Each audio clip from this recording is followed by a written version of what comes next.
Yule aliyeandika anadai 600,000 yuko wapi? Haya, huyo hapo 600,000. 600,000 yako ilikuwa ya nini? Nifanya biashara wa soko la Malimbichi Mlandege. Mimi nafanya biashara ya dagaa.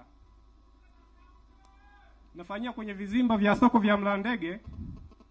Tulifunga soko majira ya saa 12:30. Asubuhi nilikuta gunia zima la dagaa lipo kwenye ofisi yangu. Walinzi walikuwa bado wapo sokoni pale, niliwapa taarifa wakiwemo na viongozi wa soko. Toka tarehe 26 mwezi wa pili mpaka leo hii tarehe 23 mwezi wa 5 sijapata majibu kamili. Kila nikimfuata kiongozi wa soko ambaye ni mwenyekiti wa soko ananiambia atakutana na meneja masoko. Meneja masoko alidai kwamba atakutana na mkurugenzi. Mpaka leo sina taarifa kamili, na mimi biashara zangu nategemea kipato changu ni hicho ambacho nategemea kuendeshea biashara zangu na maisha yangu. Mwenyekiti wa soko yuko wapi?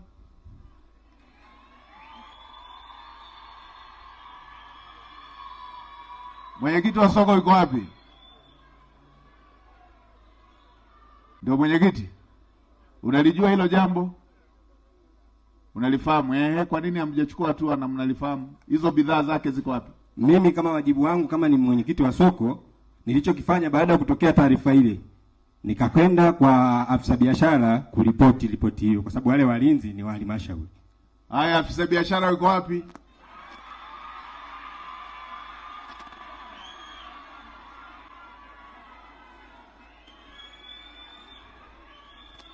Afisa biashara, njoo hapa utuambie baada ya kupewa hii taarifa mmechukua hatua gani?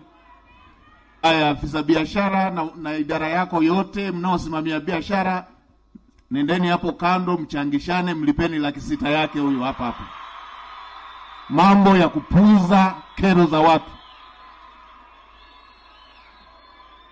Mmepata jana, baada ya kuambiwa leo kuna ziara ndio mmeambizana na hili linaweza likajitokeza. Ita na timu yako mpatieni sasa hivi.